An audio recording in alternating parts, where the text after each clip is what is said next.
Di alam barzah nanti yang disiksa adalah ruh atau jasad? Ruh saja. Ruh. Hadisnya sahih riwayat Bukhari. Dan sudah pernah saya jelaskan, kita memiliki 4 fase kehidupan.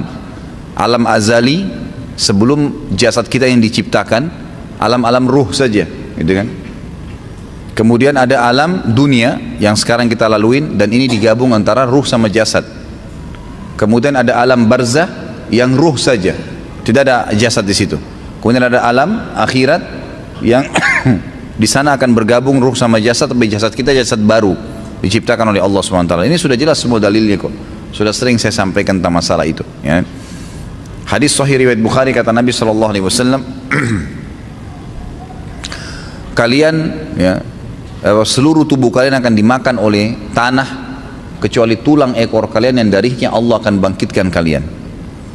Berarti di sini pembangkitan melalui kuburan atau dari kuburan nggak ada jasadnya. Tulang semua akan dimakan oleh tanah tubuh kita kecuali tulang ekor. Artinya yang tidak akan dimakan tanah dengan izin Allah tulang ekor. Memang ada orang tulangnya lain, ada sendi, ada tangannya, ada lengannya yang tidak dimakan, ada tengkorak kepalanya, iya. Tapi tidak semua orang begitu. Umumnya bisa dimakan oleh tanah, tapi tulang ekornya dijamin oleh Nabi SAW tidak akan dimakan oleh tanah. Nanti darinya lah kalian akan dibangkitkan. Dalam hadis Bukhari dikatakan Allah akan turunkan hujan pada saat ditiupkan sangkakala yang kedua. Kemudian air hujan tersebut menyentuh tulang-tulang ekor kalian, maka kalian tumbuh seperti tumbuhnya bakal. Bakal itu sayur-sayuran, gitu kan? Itu sayur-sayuran seperti itu. Jadi memang di alam barzah itu yang mengelaluinya, penyiksaannya, kan gitu, adalah ruh. Pertanyaan mungkar nakir semua itu adalah ruh. Sahihkah hadis surga merindukan 4 orang yang membaca Al-Quran dan yang menjaga lisannya? Hadis sahih. Kalau saya tidak salah riwayat Imam Tirmidzi, hadis hasan sahih.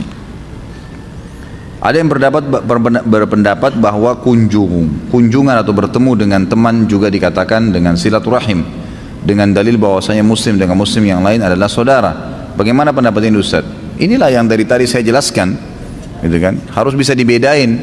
Menjalin antara sama muslim adalah ukhuwah namanya dalam agama kita. Rahim hanya bagi yang punya hubungan darah, gitu kan? Secara langsung ya. Karena kalau kita mau bahas hubungan darah secara umum, semua sama karena dari Adam, ya gitu. Tapi Nabi SAW memberikan gambaran rahim itu adalah orang yang punya hubungan langsung. Sebuah hadis Bukhari pernah ada seorang sahabat, ini bukti bahwasanya Nabi bedain ya. Ada seorang sahabat mengeluarkan dirham dari kantongnya, lalu dia berkata, ya Rasulullah, dirham ini saya tadi mau keluarkan dan saya temukan ada 2 orang. Yang satu fakir, kerabat saya, punya hubungan kerabat, rahim. Yang satu orang muslim umumnya, tidak ada hubungan kerabat sama saya. Mana lebih baik yang saya kasih? Kata Nabi SAW, kalau kau berikan kepada kerabatmu yang punya hubungan kerabat sama kamu tadi, kau akan mendapatkan 2 pahala. Pahala silaturahim dan pahala sedekah. Berarti kan Nabi SAW pisahin nih. Bukan rahim secara global, karena kalau kita katakan dari Adam akan kembali semua, tapi di sini Nabi bedain kan, dari pertanyaan sahabat, yang ini punya hubungan kerabat sama kamu, yang ini bukan, gitu kan? Seperti itu gambarannya. Saya tinggal dengan orang tua angkat, namun kondisi keluarga kami kurang baik, di mana ketika marah, ibu angkat saya mengungkit semua kebaikan yang sudah diberikan kepada saya. Sedangkan sampai saat ini saya belum pernah berbakti dengan orang tua kandung saya. Apakah saya harus hijrah keluar dari rumah orang tua angkat saya dan kontrak dengan mengajak orang tua kandung saya? Orang tua kandung saya tinggal ibu saya saja. Mohon bantuannya Ustaz. Kalau saran saya iya. Saran saya iya. Anda kalau sudah tahu mana orang tua Anda yang sebenarnya, maka itu yang wajib. Masalah orang tua angkat itu, kita perlu balas kebaikan orang, gitu kan? Tapi bukan berarti harus tinggal di rumahnya. Dari sisi lain, pernah kita bahas ya, ada dosa besar yang kita pernah bahas, saya tidak ingat nomornya, ada namanya mannan. Mannan itu termasuk dosa besar orang yang suka menyebut-nyebut kebaikannya, ya. Itu nggak boleh, ya. Itu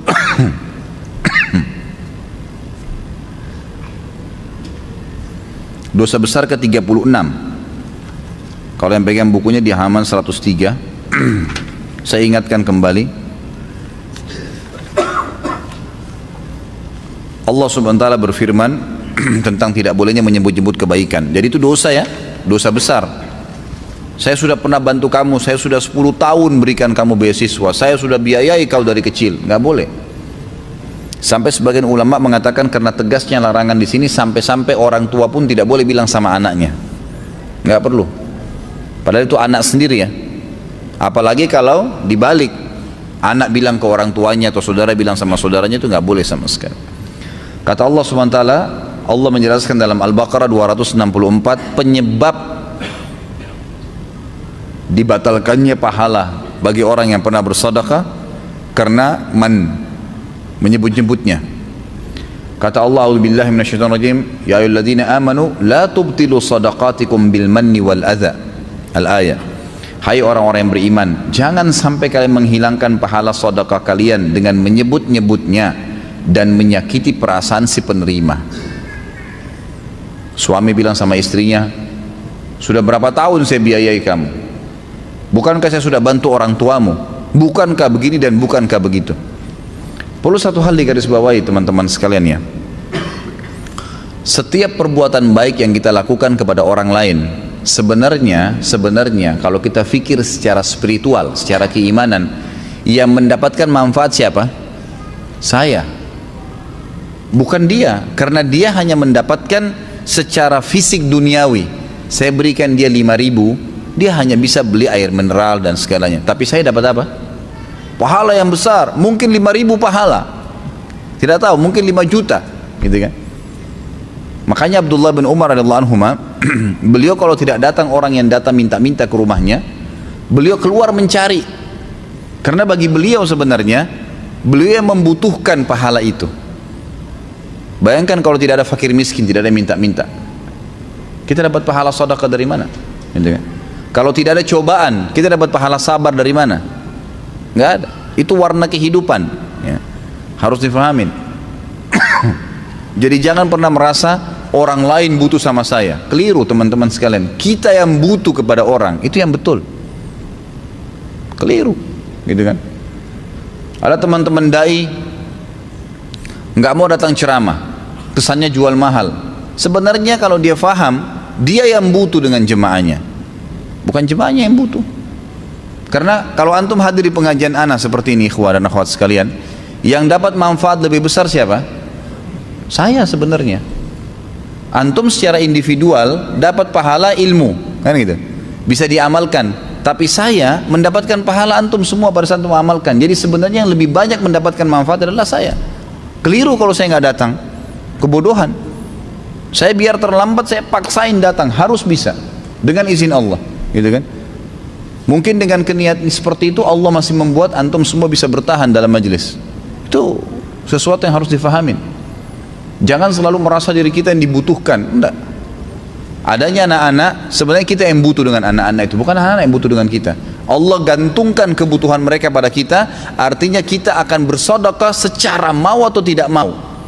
Memberikan susunya, memberikan makan, pahalanya besar pada hari kiamat. Coba kalau nggak ada anaknya, bagaimana? Kan gitu, contoh-contoh saja. Ada istri, ada suami, dan banyak dalam lini kehidupan kita semuanya. Jadi jangan pernah sebut-sebut kebaikan. Sudah melakukan, lupain udah. Sudah ada malaikat yang catat. Kita ini enak sekali sebenarnya. Bayangkan kalau setiap amal kita disuruh catat sendiri sama Allah, bisa nggak? Udah ada bodyguardnya, catat, tidak pernah tidur Raqib dan Atid. Bahkan mulianya Allah SWT menyebutkan, atau Nabi SAW menyebutkan dalam sebuah hadis, kalau seorang hamba melakukan perbuatan dosa, maka Raqib akan berkata kepada Atid, jangan kau catat dulu, mungkin dia bertobat sebelum malam. Masih saling diingatin nih, jangan dulu catat, mungkin dia taubat. Kalau sampai menginap nggak taubat dari dosanya, baru dicatat dalam buku amalnya. Seperti itu. Jadi kita sudah sangat dimanjakan sama Allah SWT. Ada pencatatnya, tinggal berbuat saja. Mau berapa jumlahnya, malaikat sudah ahli, nggak pakai kalkulator nyatet. Kata Nabi SAW di dalam hadis yang sahih, ini saya tahu mungkin orang tua angkat antum tidak hadir ya, tapi mungkin bisa disampaikan ke beliau. Mungkin satu waktu Allah buka hidayah, dia bisa mendengarkan ceramah kita ini melalui YouTube, mungkin dia bisa tersentuh hatinya, kita nggak tahu, kita doakan. Tapi semua yang hadir di sini bisa ambil pelajaran, tidak boleh sebut-sebut kebaikan. Perhatikan ancaman yang sangat tegas bagi orang yang nyebut-nyebut kebaikannya. Thalathatun la yukallimuhumullahu wa la yanzuru ilaihim yaumal qiyamati wa la yuzakkihim wa lahum adzabun alim. Al-musbilu izarah wal mannanu wal munfiqu sil'atahu bil halfil kadhib. Ada 3 golongan yang mana Allah tidak akan berbicara kepada mereka pada hari kiamat. Ini sudah pernah saya kasih contoh ya. Kalau kita diundang oleh seseorang, misal presiden undang kita, semua orang yang diundang diajak ngomong kecuali kita sendiri. Nggak dilihat, nggak diajak ngomong. Gimana perasaannya? Semua orang ditanya kabarnya, dari mana asalnya. Ini lewat depan kita nggak ditanya, nggak diajak ngomong sama sekali. Padahal semuanya diundang. Pasti ada perasaan yang tidak nyaman. Ini cuma contoh rasional saja. Allah tidak akan ngomong sama mereka pada hari kiamat. Tidak akan melihat mereka. Dan Allah tidak akan mensucikan mereka di timbangan amal. Karena hari kiamat mungkin dosa seseorang 200, pahalanya 198. Butuh 2 atau 3 pengampunan dosa supaya bisa masuk surga. Ada orang yang Allah maafin, udah deh dihapusin 5 dosanya, udah masuk surga, selamat. Tapi ini 3 golongan ini Allah nggak bantu. Butuh setengah pahala pun Allah nggak bantu, masuk neraka dulu. Nggak dilihat, nggak ada yang ngomong, dan tidak akan disucikan di timbangan hari kiamat. Dan mereka akan mendapatkan azab yang pedih, 4 ancaman. Yang pertama, orang yang memanjangkan pakaiannya melebihi mata kaki, isbal, yang sudah pernah saya jelaskan. Dan hadis ini pernah saya jadikan hujjah atau alasan. Ada orang yang bilang, oh isbal itu kan hanya dilarang kalau sholat. Hadis ini menjelaskan bukan masalah sholat, di luar sholat pun sama. Oh Ustaz, saya kalau pakai celana jingkrang mata kaki saya kelihatan jelek, kelihatan. Itu persepsi. Ada orang di mall pakai sampai lututnya lebih tinggi, nggak dimasalahkan. Ada orang lebih tinggi lagi setengah paha, nggak dipermasalahkan. Kenapa yang naik di atas mata kakinya dipermasalahkan?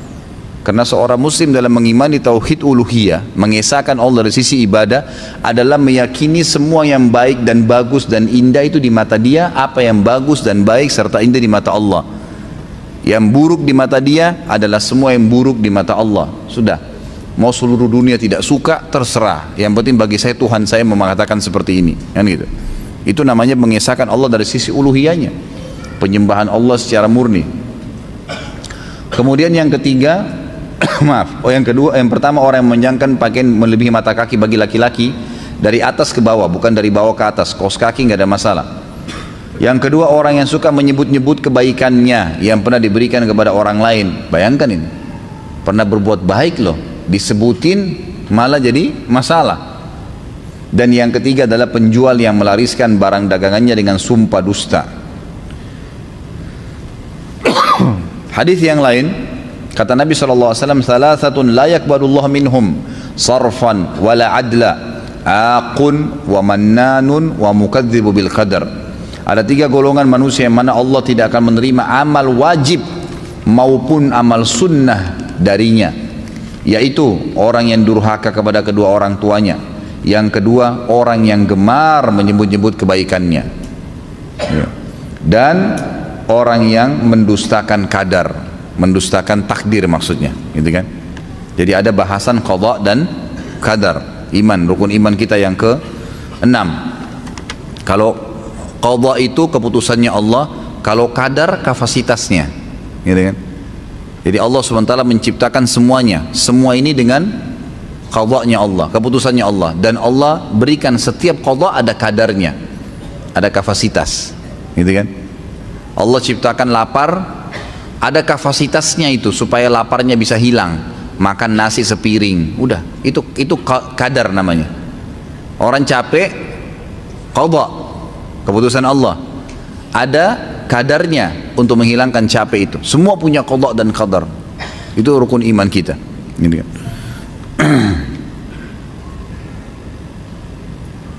Ustaz, Anda mau tanya, tadi Ustaz menyebutkan bahwa sesama muslim tidak boleh mencela, merampas harta orang muslim, tapi Anda mempunyai kerabat yang suka sekali membuka aib dan menyebarkan aib keluarga Anda kepada orang-orang. Bagaimana sikap yang harus kami lakukan? Kami bisa memaafkan, tapi celaan-celaan mereka sungguh tidak bisa dilupakan. Kami menghindari bertemu mereka, karena kalau bertemu pun mereka hanya menzalimi kami. Apakah sikap yang kami lakukan salah? Baik. Kalau ada orang-orang di antara kerabat kita yang jahat seperti ini, kita boleh menjaga batas atau membatasi hubungan, tapi bukan memutusnya. Dan kita membenci sekali lagi perilaku itu saja. Jangan dinilai semuanya buruk orang itu. Kenapa sih ada kebaikannya? Tapi kami lupa, berat Ustaz melupakan celaan-celaannya. Ya itulah waswas syaitan. Disitulah peran iman kita, gitu kan? Seorang mukmin itu tidak akan dia biarkan hatinya rusak dengan celaan-celaan orang. Karena celaan orang itu hanya ucapan kok. Sama dengan pujian. Sepanjang lidahnya saja, kamu jelek, sudah selesai. Anggap aja angin lalu. Dia mau bilang jelek, terserah, saya tetap gagah, kan gitu. Bisa saja kita berkata begitu. Saya tetap cantik, saya tetap begini. Kita percaya Allah ciptakan saya begini dengan cara baik, sudah. Nggak ada sesuatu yang harus berbekas kok sebenarnya, gitu kan? Lain kalau pisau diiriskan ke badan, jasad kita rusak mungkin. Tetapi kalau seandainya hanya kata-kata saja, tidak ada sesuatu yang perlu diperdulikan. Allah Subhanahu wa taala sudah mengatakan kepada kita agar atau mengajarkan bagaimana menghadapi orang seperti ini.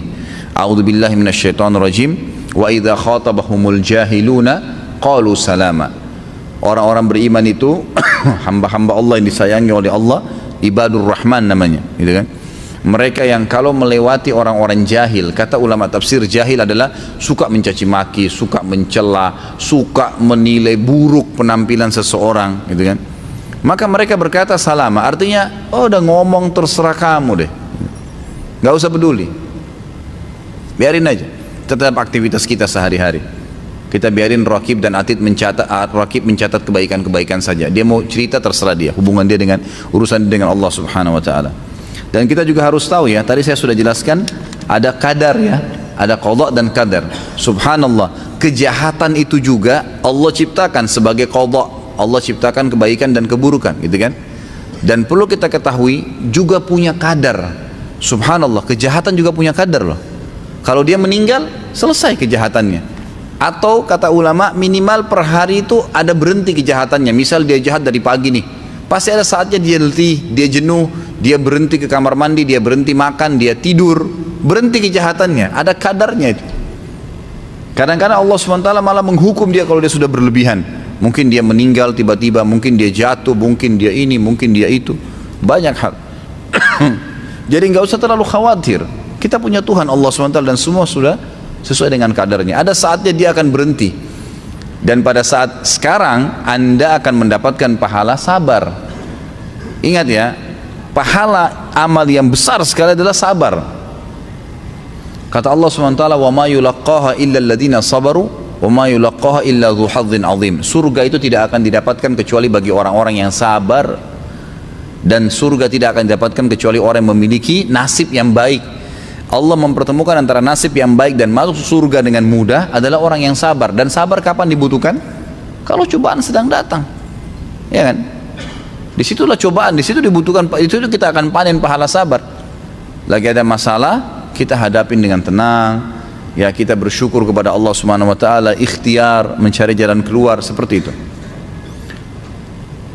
Kemudian orang tua anak sudah cerai, 7 anak mengikuti ibu dan 1 anak mengikuti ayah. Tapi ibu anak juga termasuk saudara-saudara kandungnya tidak boleh bertemu dengan 1 anak yang ikut ayah tersebut. Bahkan 1 anak tersebut diajarkan bahwa ibu kandungnya adalah ibu tirinya. Apa yang harus kami lakukan sedangkan ibu anak sangat merindukan anak tersebut? Ya, diingatkan ayahnya. Ini biasa saya bilang, ini tadi yang saya kasih contoh ya. Biasanya ego pribadi. Karena jengkel dengan mantan pasangan hidup, maka dia memutus hubungan antara orang tua dengan anak. Nggak boleh, dosa besar itu. Nggak boleh sama sekali, gitu kan? Maka diingatkan si ayah. Dan kalau anak itu sudah besar, bisa diberikan penjelasan.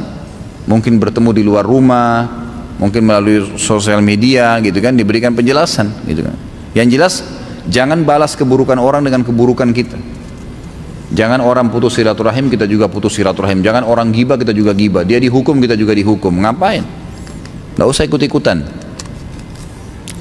Apakah ada hukum puasa Rajab 10 hari? Sama sekali nggak ada. Semua hadis tentang puasa Rajab lemah, bahkan maudhu. Nggak ada puasa khusus. Rajab adalah bulan dari 4 bulan yang dimuliakan. Rajab, Dzulqa'dah, Dzulhijjah, dan bulan Muharram. Allah sebutkan dalam surah At-Taubah ayat 36. Khusus masalah Rajab masuk dalam bulan-bulan yang dimuliakan, ya kan gitu. Kata Imam Qurtubi rahimahullah, Allah memuliakan keempat bulan ini, artinya siapapun yang beramal soleh di 4 bulan ini akan dilipat gandakan pahalanya, dan siapapun yang berbuat dosa dilipat gandakan hukumannya. Tetapi amal solehnya adalah amal yang sudah diperintahkan. Misal sholat 5 waktu, sholat sunnah, puasa sunnah, zikir pagi sore, bakti dengan orang tua, menjenguk orang sakit, silaturahim keluarga, semuanya amal soleh yang sudah ada perintahnya di bulan Rajab dan bulan Zulqa'dah, Zulhijjah dan bulan Muharram dilipat gandakan pahalanya dibandingkan bulan-bulan lain kecuali Ramadan. Itu yang dimaksud. Tapi kalau hadis yang puasa hari pertama Rajab diampuni dosanya, ada yang puasa sekian hari akan mendapatkan pahala para nabi-nabi dan beragam macam khurafat, semuanya hadis maudhu, hadis yang bohong. Nah, itu sudah diangkat oleh para ulama tentang masalah ini. Bagaimana pendapat tentang amal baik bukan sebab masuk surga, karena itu hak proaktif Allah, ya. Ya memang benar, hadis Nabi SAW, tidak ada seorang pun di antara kalian yang akan masuk surga dengan amalnya. Ya. Kata para sahabat, Anda juga ya Rasulullah? Kata Nabi SAW, iya, saya pun juga. Semuanya masuk dengan rahmat Allah SWT. Kalau ada yang bertanya, lalu untuk apa orang beramal? Ya untuk meninggikan derajat di surga, untuk fasilitas lebih baik, sebagai bentuk kepatuhan kepada Allah, diberikan pahala, nanti pahalanya akan meninggikan derajat dia. Tapi kalau masuk ke dalam surga dengan rahmat Allah Subhanahu Wa Taala, itu memang hadis sahih. Ana belum hafal zikir pagi dan sore, bolehkah ana membacanya dan bolehkah tidak berurutan? Boleh, nggak ada masalah. Boleh saja, bawa bukunya, baca, dan insya Allah kalau rutin dikerjakan maka akan boleh juga didengar, ya kan? Di radio kalau lagi di mobil, kalau di motor mungkin pakai headset dan seterusnya, itu bisa. Apakah benar seorang laki-laki yang tidak sholat Jumat 3 kali berturut-turut harus mengulangi syahadatnya? Ini pendapat ijtihad ulama. Kalau dalil tidak ada. Kalau dalil tidak ada. Ini pendapat Imam Syafi'i rahimahullah yang mengatakan karena Jumat itu wajib, kalau orang meninggalkannya secara sengaja maka dia kufur, gitu kan? Tapi jumhur ulama mengatakan tidak. Hanya saja ya dia berdosa besar sebagaimana dia tinggalkan sholat. Tinggal dilihat, kalau dia meninggalkan sholat 5 waktu atau Jumat jahdan karena membangkang terhadap hukumnya, ini kufur, ulangi syahadatnya. Tapi kalau dia takasulan, malas-malasan atau karena jahlan, maka ini tidak, disuruh taubat saja. Apa amalan wajib dan sunnah bagi orang tua yang bayinya baru lahir? Tidak ada yang kalau yang wajib sebenarnya akikah, ya, akikah bayinya di hari ke-7. Kemudian kalau anak laki-laki 2 ekor kambing, kalau anak perempuan 1 ekor kambing. Kemudian mencukur rambutnya dan menimbang dengan timbangan perak atau emas, lalu bersedekah dengan jumlahnya. Itu yang sifatnya wajib. Kemudian yang termasuk wajib juga kalau tidak salah itu memberikan nama yang baik. Dan itu di hari ke-7 semua. Jadi tumpahkan darah, menyembelih untuknya, kemudian memberikan nama yang baik. Sunnah mentahniknya. Tahnik itu mengunyah kurma sampai halus dan menempelkan di langit-langit, di bagian dalam gusinya, gitu kan. Maka itu nanti diisap oleh dia, dan itu sedikit saja, gitu kan. Sedikit sekali, tiap hari boleh diberikan, itu bagian daripada sunnah. Yang saya tahu seperti itu.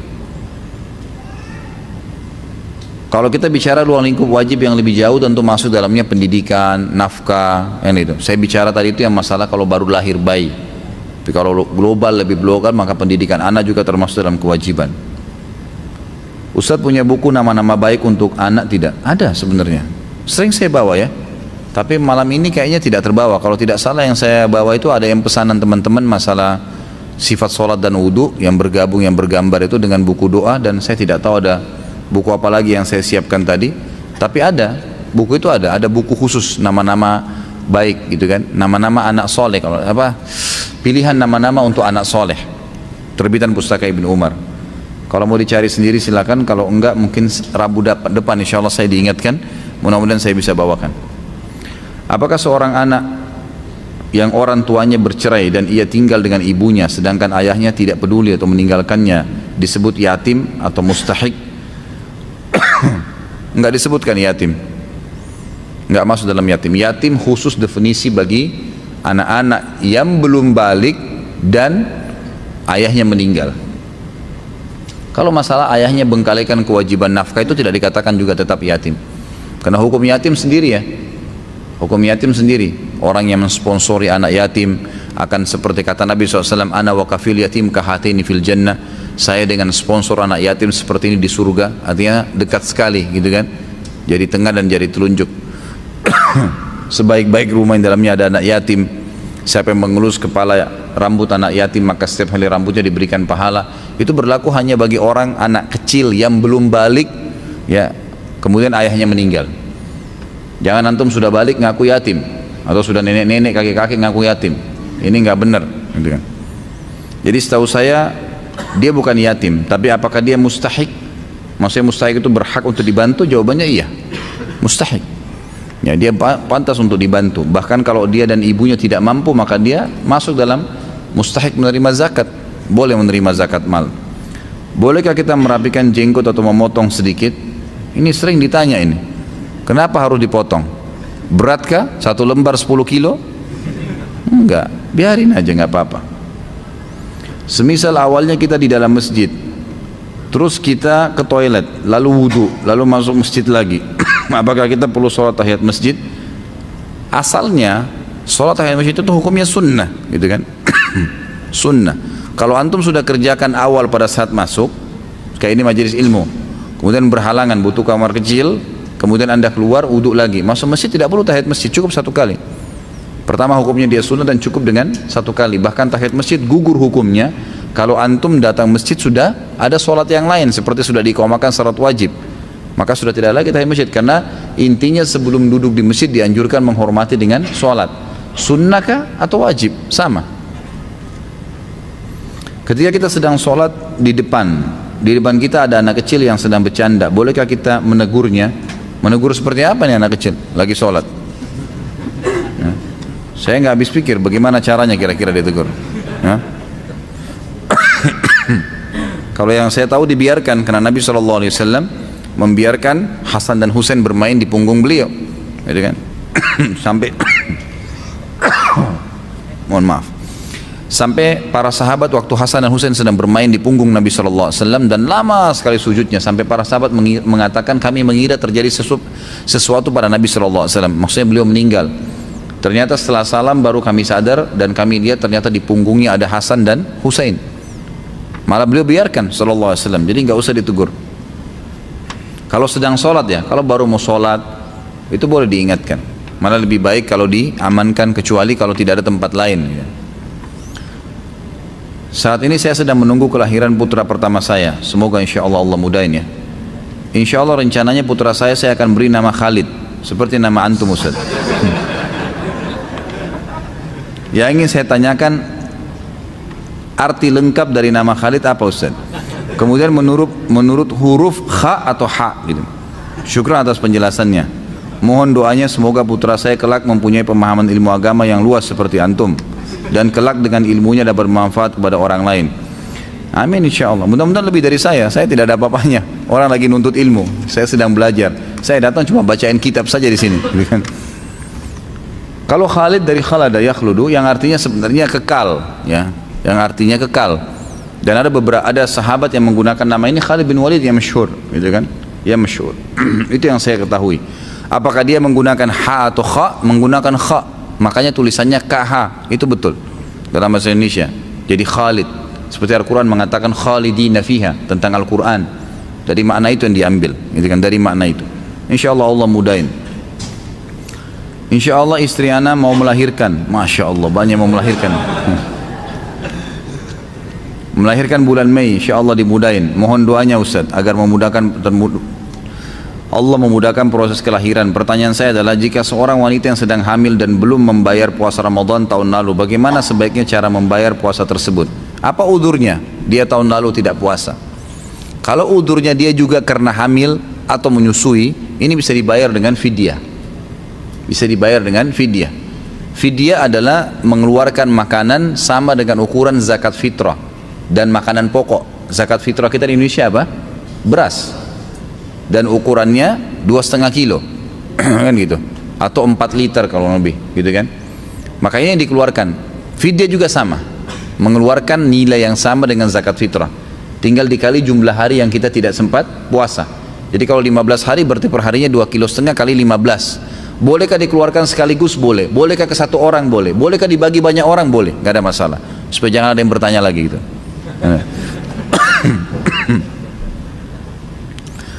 Lalu bagaimana kalau dia kemarin tidak ada udurnya Ustaz? Hanya kebetulan memang menunda-nunda saja dan sekarang lagi hamil. Maka dia puasa, berusaha. Persepsi yang selalu ditanamkan di benak kita adalah sugesti positif. Saya bisa, saya mampu. Berdoa sama Allah, ya Allah bantulah saya. Jangan saya hamil, saya lemah, nanti haus, dan seterusnya. Saya pernah praktekin ke istri saya motivasi dia, alhamdulillah puasa 1 bulan penuh. Tidak ada masalah sama sekali.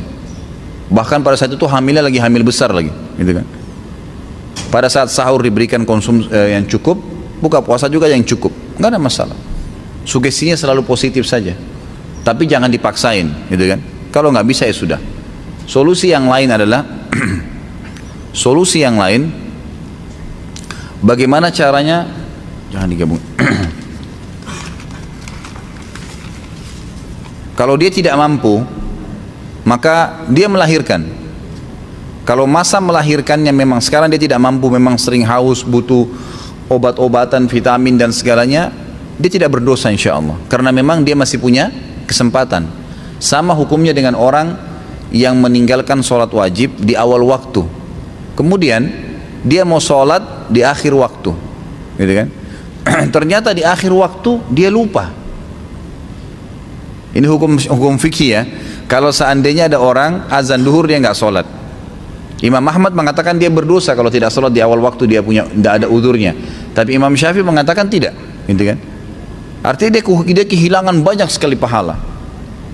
Baik, dia tunda, nanti deh 2:30 saya sholat, asarnya jam 3.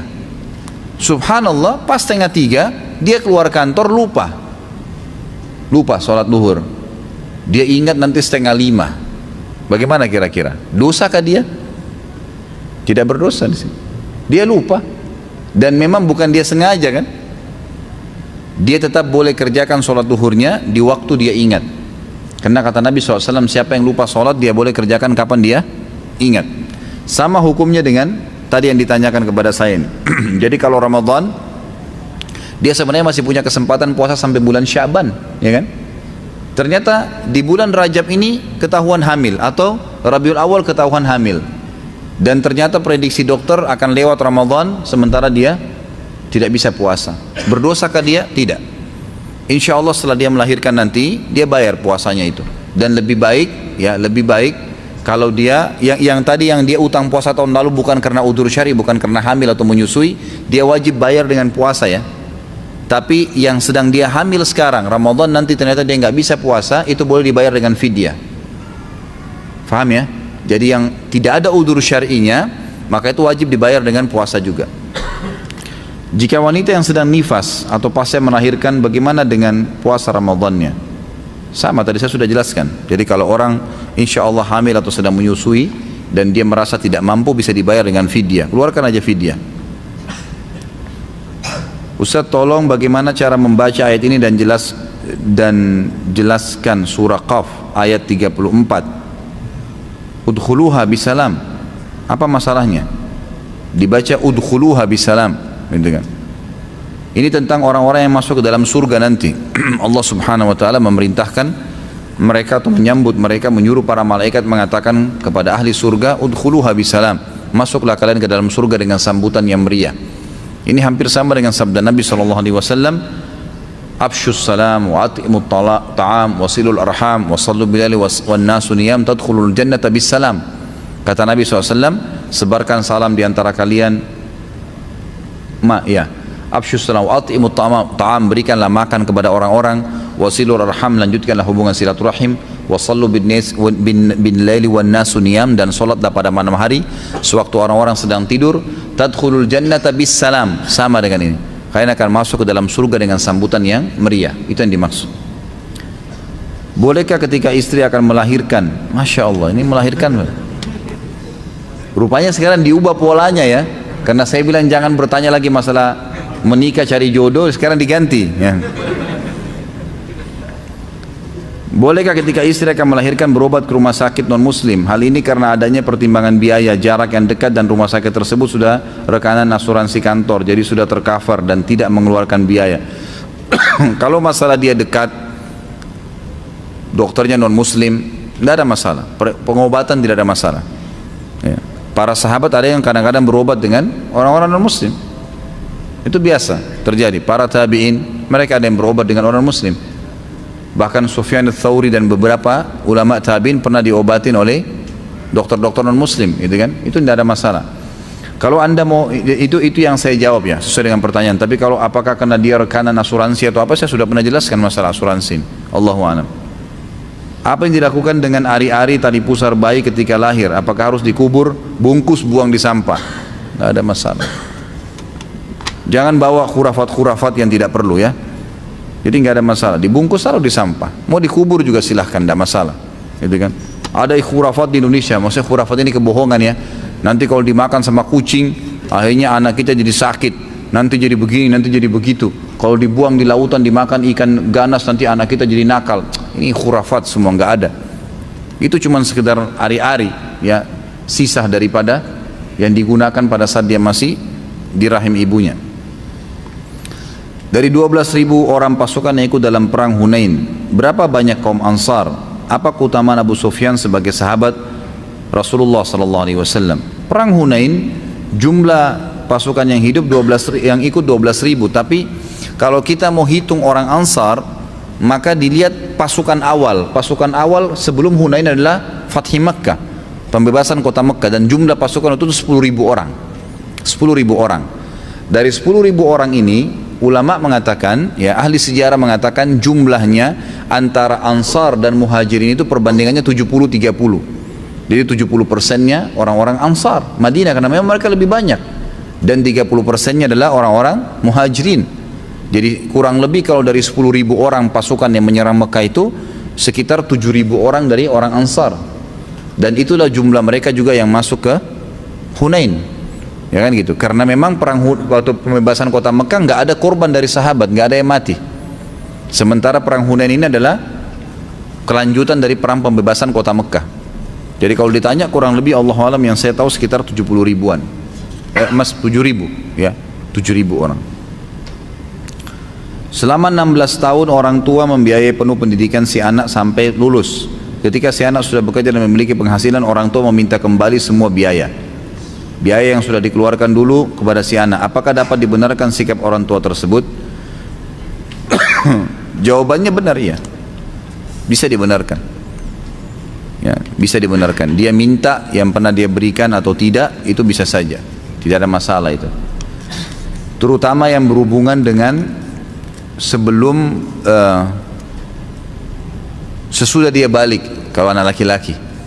Karena kewajiban nafkah orang tua, terutama ayah, kalau ayah meninggal ibunya membiayai anaknya yang laki-laki hanya sampai dia balik. Setelah balik hukumnya sunnah. Semestinya secara hukum syar'i, kalau kita bicara ini ruang lingkup bukan orang tua pada anak, nggak boleh masuk dalam mannan, gitu kan? Tadi yang sudah kita jelaskan. Tapi khusus masalah uang, kalau orang tua minta dari anaknya, tidak sebaliknya ya, bukan anak minta sama orang tua, ini durhaka. Kalau ada anak biayai rumah sakitnya orang tuanya dan seterusnya, lalu dia minta bayar kembali, ini durhaka dengan orang tuanya. Berapapun umur dia, berapapun umur orang tuanya. Tapi khusus bab orang tua yang minta uang dari anaknya, gitu kan? Baik untuk kebutuhan dia atau dia mau minta yang pernah dia keluarkan buat anaknya selain dari yang wajib itu, gitu kan? Maka itu boleh-boleh saja. Karena memang disebutkan dalam hadis yang sahih, ada seorang sahabat riwayat Bukhari mengeluhkan ayahnya yang datang ke rumahnya pada saat dia tidak ada dan mengambil sebagian hartanya, ya, karena istrinya nggak mampu nahan, maka dikasih aja mertuanya datang minta. Si suami waktu datang, anaknya si laki-laki atau si ayah ini melapor kepada Nabi SAW. Lalu Nabi SAW marah kepada sahabat tersebut sambil berkata, anta wa malika li abik, kamu, jiwamu ini, dirimu dan ya hartamu adalah milik ayahmu, Jadi memang seperti itu. Kecuali dalam satu keadaan, kata para ulama, orang tua yang mengambil harta anaknya itu digunakan untuk hal yang haram, itu baru boleh tidak dikasih. Tapi kalau selama tidak, maka mereka punya hak. Apakah ain itu? Ain penyakit mata. Ain artinya mata. Kata Nabi SAW, innal aini lal haq. Mata itu, penyakit mata itu benar ada. Penyakit mata dalam agama kita termasuk membutuhkan ruqyah, pengobatan dengan ruqyah. Disebabkan karena hasud. Jadi orang kalau membiasakan hatinya, naudzubillah, dengan iri, dengan dengki, itu bisa berpengaruh kepada pandangan matanya. Ciri-cirinya, ya kalau ini ada pada antum, antum harus bertobat kepada Allah. Ya, bertobat agar Allah hilangkan. Setiap kali lihat ada orang punya kelebihan, pasti dia dengki. Walaupun lisannya tidak mengucapkan itu. Ada orang pakai mobil lebih bagus, kenapa ya? Gitu kan. Iri. Ada orang lebih baik kerja, ada orang lebih memiliki kelebihan fisik. Ini semua bahaya. Bisa menyebabkan penyakit ain. Makanya kata Nabi SAW, kata kuncinya jangan lihat kepada orang yang di atas kalian, tapi lihatlah orang yang di bawah kalian, karena itu akan memudahkan kalian mensyukuri nikmat Allah. Karena sudah disyukurin, maka akan ditambah oleh Allah SWT. Dan ingat, Allah dengan kemahaadilannya sudah menentukan rezeki masing-masing. Jangan pernah cemburu dengan orang lain. Tidak perlu cemburu dengan orang lain. Sudah begitu Allah aturkan, gitu kan? Kata Allah SWT, am yahsuduna an-nasa ala ma atahumullah min fadli. Apakah mereka menghasuti orang-orang yang telah Allah berikan karunia dari sisinya? Untuk apa? Gitu kan? Tidak perlu. Allah SWT yang menciptakan sesuai dengan jenjangnya masing-masing. Kenapa Harut dan Marut mengajarkan sihir? Ini khilaf di antara ulama tentang kisahnya sebenarnya, gitu kan? Khilaf di antara ulama tentang kisah Harut dan Marut. Tapi ada riwayat yang dinukil, gitu kan? Saya juga insya Allah akan memastikan kembali riwayat itu. Tapi yang jelas dinukil bahwasanya Harut dan Marut meminta kepada Allah Subhanahu Wa Taala untuk diberikan hawa nafsu seperti manusia. Lalu Allah SWT mengatakan kalau kalian diberikan nafsu maka kalian akan melakukan kerusakan nanti. Tapi karena mereka minta, akhirnya Allah SWT berikan, mereka turun di muka bumi, lalu mereka tidak bisa mengontrol itu. Makanya pada saat orang-orang datang ingin belajar sihir kepada keduanya, gitu kan, mereka berdua berkata, kami adalah fitnah, jangan kalian kufur. Innama nahnu fitnatun fala takfur. Kami ini fitnah, kami sudah terlanjur salah jalannya awal. Jangan ikut-ikut, jangan kalian kafir dengan perbuatan ini. Itu yang saya ketahui, Allahu a'lam. Jadi karena mereka tidak bisa mengontrol itu ya, tidak bisa mengontrol hawa nafsu mereka, mereka melakukan perbuatan-perbuatan yang salah. Apakah kemoterapi atau pengobatan dengan laser termasuk kai, pengobatan besi panas? Allahu a'lam, saya tidak bisa pastikan itu ya. Tapi kai adalah besi panas yang ditempelkan. Dan di zaman Nabi SAW biasanya pedang. Memang dipanasin kemudian disentuhkan di telapak kaki atau di anggota tubuh yang memang terasa sakit yang sudah lama. Itu kan, itu disentuhkan diangkat, disentuhkan diangkat. Itu salah satu pengobatan. Dan ini juga khilaf di antara ulama. Ada hadis yang melarang memakruhkannya, ada hadis yang membolehkannya. Allahu a'lam. Tapi saya tahu di Madinah sampai hari ini masih digunakan. Ada beberapa suku-suku Arab yang menggunakan metode itu. Tapi apakah kemoterapi itu termasuk kai? Kalau kita lihat metodenya agak beda ya. Karena kai itu memang besi panas yang disentuhkan ke badannya, gitu kan. Haruskah tetap menjaga silaturahim dengan keluarga mantan istri atau mantan suami? Apakah kepada mereka tetap dianggap ada hubungan silaturahim? Kalau mertua, ya itu ya, karena tidak ada mantan mertua. Sekali kita sudah menikah dengan anaknya, maka dia akan jadi mahram, kan gitu. Tidak boleh lagi mantan anak mantu, tidak boleh nikah dengan mantan mertuanya. Bisa nggak? Nggak boleh.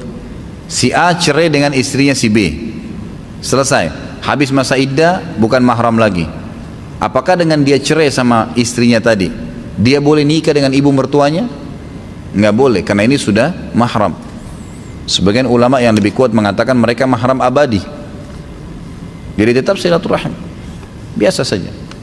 Telepon, tanya kabar, tunjukkan kebaikan-kebaikan, gitu kan.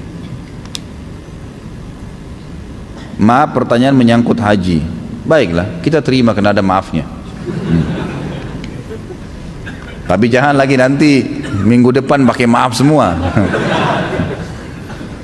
Bolehkah kita menabung untuk dana tabungan haji dengan keuntungan yaitu kita sudah didaftarkan antrian haji? Ya tergantung ya, saya tidak tahu seperti apa proses tabungannya. Apakah Anda tabung sendiri, tabung di perbankan? Perbankan pun kalau jelas perbankan konvensional ribawi, nggak boleh. Ya, kalau ada yang bertanya lagi masalah hukum bank ribawi, jelas haram, nggak boleh. Nggak mungkin saya mengatakan iya halal, buka aja rekening, nggak mungkin. Saya nanggung konsekuensi hari kiamat di neraka. Ngapain? Anda yang menikmatin kemudian saya yang disiksa, gitu kan? Kalau dia buka di bank syariah, itu umum-umum saja, tabung, gitu kan? Tidak ada masalah. Bagaimana caranya bisa naik haji bersama ustadz ataupun dengan ustadz sunnah yang lain? Daftar, ikut, kan itu. Silahkan.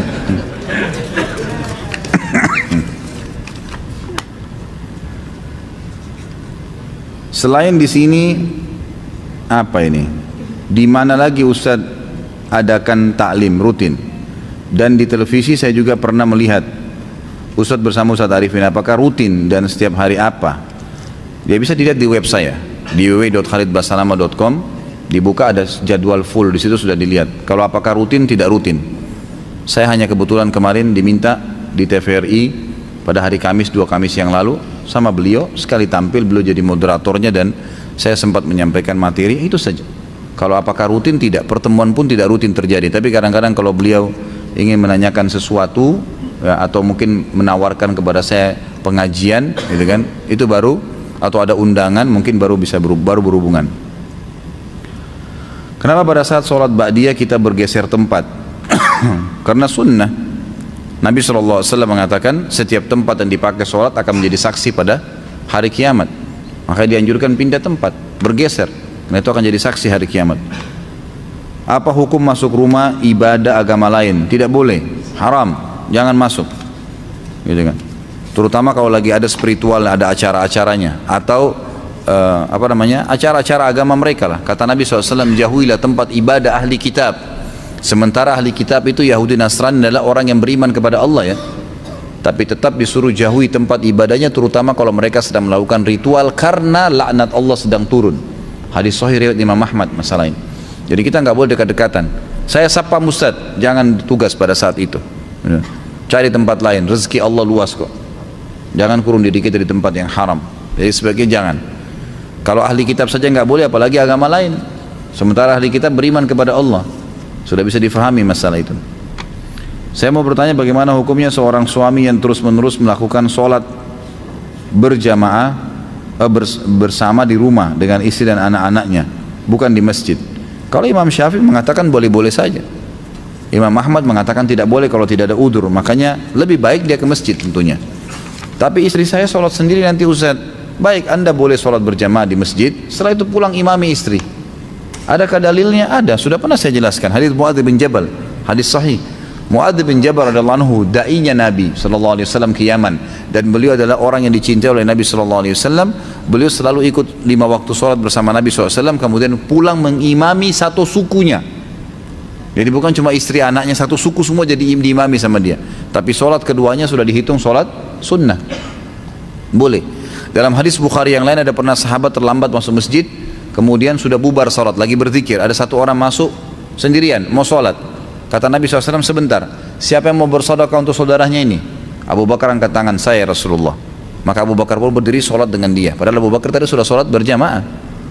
Berarti boleh orang, bab disebutkan bolehnya mengerjakan sholat wajib kembali, tapi hukumnya sudah sunnah oleh para ulama-ulama hadis, tapi hukumnya sudah sunnah untuk menemani saudaranya yang sholat sendirian. Jadi ini boleh saja. Bagaimana kalau kita punya salah dengan keluarga namun ia telah meninggal? Sebut-sebut kebaikannya, kemudian cobalah mengembalikan haknya yang kalau memang kita pernah ambil barangnya, berdoa kepada Allah agar dia diampuni, insya Allah akan seimbang masalah itu. Ya, itu tidak ada masalah.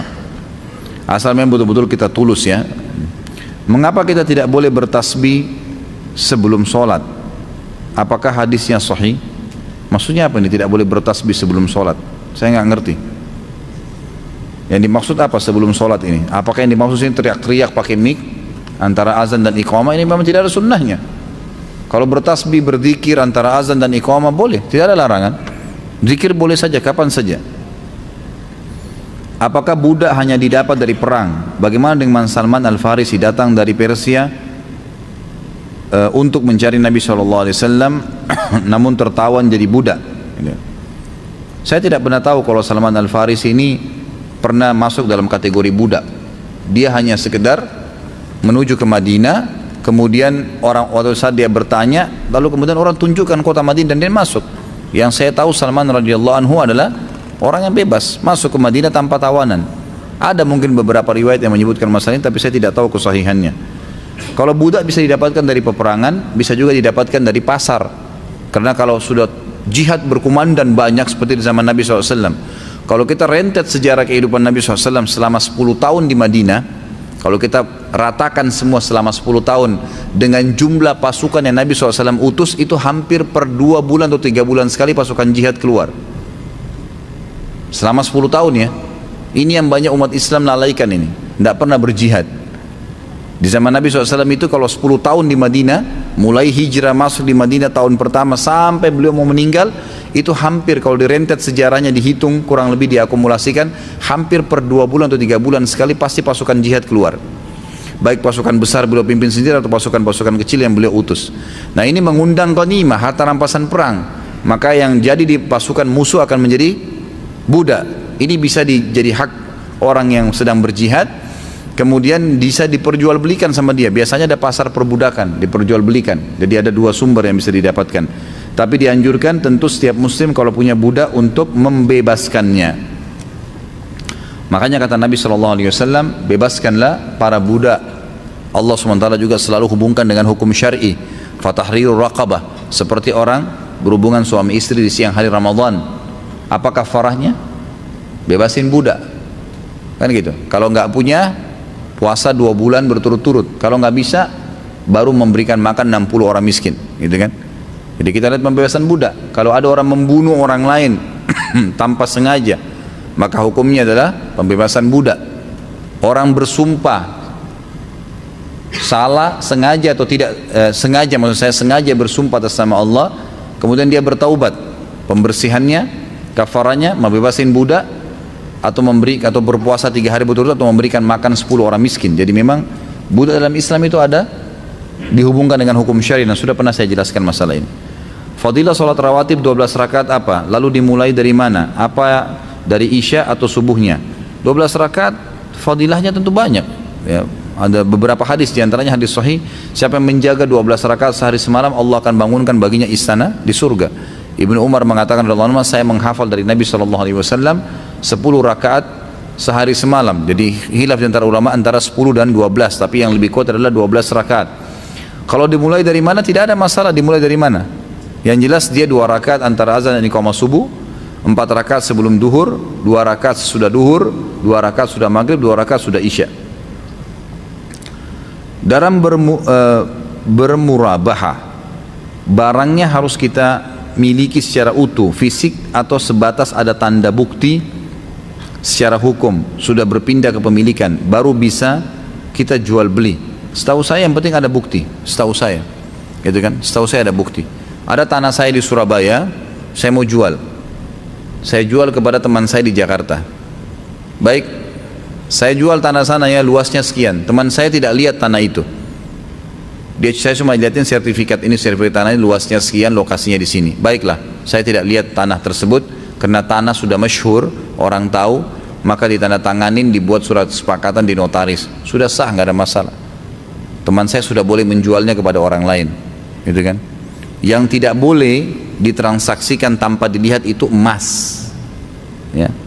Kalau emas, perak, ya, Nabi SAW mengatakan yadan biyad, mithlan bimithl, tangan, cash, kasih uang, ambil barang. Ini kasih uang, emasnya sebentar ya saya ambilin, nggak boleh. Uangnya taruh sini, bawa emasnya saya bayar, harus begitu. Kalau enggak berarti melanggar hukum agama. Saya baru mengenal sunnah. Sebelum mengenal sunnah, setiap puasa Ramadan saya banyak yang batal. Dan sekarang saya lupa berapa jumlah hutang puasa saya. Apa yang saya harus lakukan apabila lupa jumlah hutang puasa? Ini sama dengan kalau lupa jumlah rakaat sholat. Kalau antum ragu 3 atau 4 ya, kita pilih yang mana? 3, yang lebih sedikit. Seperti itu.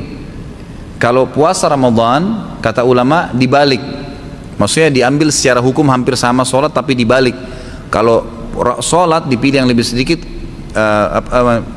Kalau sholat itu dipilih yang lebih sedikit, kalau puasa dipilih yang lebih banyak. Misal puasa saya 15 hari atau 17 hari ya, pilih 17 hari yang lebih banyak, berjaga-jaga. Karena hikmah syar'inya kata Nabi SAW masalah sholat, kalau dia lupa 3 atau 4, kemudian dia pilih 3 dan ternyata itu sudah 4, maka berarti dia sholat 5 rakaat dan target 4 rakaat terpenuhi kan gitu. Kalau dia pilih 4 rakaat kata Nabi SAW, ternyata baru 3, maka sholatnya belum sempurna karena baru 3 rakaat yang dia kerjakan kan gitu. Sama halnya dengan puasa, kalau kita pilih 15 atau 17, kita pilih 15, ternyata masih ada 2 hari yang kurang, maka harus dibalik dari kasus. Tapi hukumnya hampir sama dengan sholat tadi, cuma bedanya kalau sholat memilih yang lebih sedikit, kalau ini memilih yang lebih banyak. Apakah kalau tidak membayar utang puasa kita tidak bisa masuk surga? Itu alasannya kenapa tidak bayar puasa dulu. Kalau alasannya tidak bayar puasa karena memang membangkang dengan hukumnya, Allahu alam, itu rukun Islam, bisa sampai pada tingkat kufur. Sama dengan orang memungkiri zakat, orang memungkiri haji, sholat, itu semua sama, rukun Islam, tidak boleh. Tapi kalau misalnya ada seseorang yang dia baru tahu hukum puasa Ramadan itu haram, kalau dia kemudian dia meninggal, baru dia mau jalankan, dia meninggal, insya Allah sudah diampuni oleh Allah SWT. Tapi masalah puasa ini tetap harus walinya bayarkan, wali ya. Makanya ada sahabat mendatang kepada Nabi SAW berkata, ya Rasulullah, orang tua saya meninggal dan masih punya utang puasa, apakah saya mengqadhanya, saya membayarnya sebagai anak? Kata Nabi SAW, iya, karena haknya Allah lebih pantas kamu bayar. Berarti walinya tetap harus bayar puasa itu. Apakah dosa-dosa yang telah lalu akan diampuni Allah bila kita bertaubat? Tentu saja. Padahal setiap perbuatan dosa akan tetap tercatat dan pertanggungjawabannya di akhirat. Dosa yang pernah dikerjakan tercatat di buku amal, tidak akan pernah terhapus. Nggak ada istilah dihapus dari buku amal. Misal seseorang melakukan perbuatan zina pada tanggal ini, pada malam ini, di tempat ini, dicatat oleh malaikat atid. Begini kejadian dicatat oleh Allah, perintah Allah SWT. Seminggu kemudian dia taubat, ditulis pada tanggal ini dia bertobat dari dosanya yang itu, tapi tetap ada catatan. Makanya pada hari kiamat, tafsir dari makna firman Allah Subhanahu wa taala, orang-orang kafir untuk terima bukunya, mereka mengatakan, a'udzubillahi minasyaitonir rajim, ma li hadzal kitabi la yughadiru shaghiratan wala kabiratan illa ahsaha wa wajadu ma 'amilu hadira. Yang kurang lebih artinya al-ayat tadi, orang-orang kafir pada saat menerima buku mereka, mereka mengatakan, buku apa ini? Tidak membedakan antara yang kecil dan yang besar ya, dan mereka mendapatkan semua apa yang mereka lakukan. Makna wa wajadu ma 'amilu hadira, mereka menemukan semua apa yang mereka lakukan. Kata ulama tafsir adalah masuk di dalamnya dosa yang pernah dikerjakan, lalu kemudian dia taubat, supaya dia tahu, nih pernah buat dosa ini, pernah buat dosa ini, pernah buat dosa ini, tapi kamu taubat pada ini, makanya dimaafkan. Tapi tetap ada catatannya, gitu kan? Jadi bukan dihapus begitu saja. Dan tidak ada pertanggungjawaban kalau sudah taubat, hanya penjelasan kalau dia pernah melakukannya. Ustaz, bagaimana cara menggugurkan dosa-dosa besar yang telah lalu agar kita tidak diazab oleh Allah SWT dalam kubur dan akhirat? Taubat nasuha sudah sering kita sebutkan. Hadis Imam Nawawi menyebutkan dalam Riyadhus Shalihin, Masya Allah, timbal balik ini ya. Jadi Imam Nawawi menyebutkan dosa besar akan diampuni oleh Allah kalau memenuhi 3 syarat mutlak. Meninggalkan dosa itu seketika, lagi zina berhenti, lagi bohong berhenti, lagi riba berhenti. Yang kedua menyesali, dan yang ketiga berjanji sama Allah tidak akan mengulanginya. Sebagian ulama menambahkan yang keempat dengan menyibukkan diri dengan amal soleh setelah dia berbuat dosa tadi. Karena umumnya orang mengulangi lagi dosa besar yang sama karena dia tidak sibukkan waktu-waktu yang biasa dia pakai berdosa dengan amal soleh. Apa boleh kita memisahkan atau menganjurkan seseorang untuk berpisah dengan orang tuanya dikarenakan hal berikut ini? Apabila orang tua dari orang tersebut kafir dan ada kekhawatiran akan mempengaruhi sang anak karena anak tersebut baru memeluk Islam, enggak perlu, enggak usah. Malah ajar dia agama Islam membolehkan kau silaturahim, tuntun dia agama yang benar, jangan malah dipisahin, enggak boleh. Karena memisahkan anak sama orang tuanya adalah hukum syar'i yang dilarang. Tadi sudah kita bahas panjang lebar masalah itu. Tuntun dia ke agama yang benar, kamu boleh silaturahim, kamu boleh bicara, kamu boleh begini, silahkan. Kalau masalah kita berikan saran, kalau dia tinggal serumah sama orang tuanya akan pengaruhi, orang tuanya akan jahat dengan dia, misalnya dipukulin, digebukin, harus keluar dari agama Islam, itu boleh kita sarankan supaya pindah. Tapi tetap ingatkan, kamu nggak boleh putus silaturahim dengan orang tua kamu. Sabar hadapin mereka. Risiko itu dakwah. Dan ingat ya, tidak ada orang Bapak Ibu sekalian di muka bumi ini yang tidak melalui cobaan, nggak ada. Jadi kalau sedang datang cobaan, kita harus tahu bukan kita sendiri yang dicoba sama Allah, semua orang dicoba. Semua orang dicoba, nggak ada manusia yang tidak ada cobaannya. Dan sudah sunnatullah, ada senang, ada sedih. Sehari antum senang, antum akan sedih satu waktu. Ada muda, ada tua, ada malam, ada siang, ada hidup, ada mati, ada dunia, ada akhirat, pasang-pasangan. Memang sudah begitu. Apabila orang tua sering melakukan tindakan kekerasan kepada anak sehingga menimbulkan luka fisik padanya dan kejadian ini berulang walaupun orang tua tersebut sudah dinasihatin, tentu dia boleh pindah rumah, tapi tetap tidak boleh silaturahim, tidak boleh putus silaturahim. Boleh kita sarankan pindah tempat. Dia khawatir orang tuanya mungkin ini, kalau orang tua suka mukul ini, orang tua tidak normal, aneh gitu kan. Jadi dia boleh tinggalkan rumah tapi tidak boleh putus silaturahim. Dalam kehidupan rumah tangga seringkali perceraian menjadi opsi yang dipilih oleh suami istri dikarenakan berbagai hal. Apabila terjadi suatu perceraian terhadap suami istri yang dalam rumah tangga mereka dulu ternyata menghasilkan anak dan anak tersebut dibawa oleh istri, namun seiring berjalannya waktu istri tersebut selalu menceritakan keburukan suaminya dulu kepada sang anak sehingga sang anak tidak menyukai ayahnya, sementara itu keburukan yang diceritakan istri tersebut adalah benar.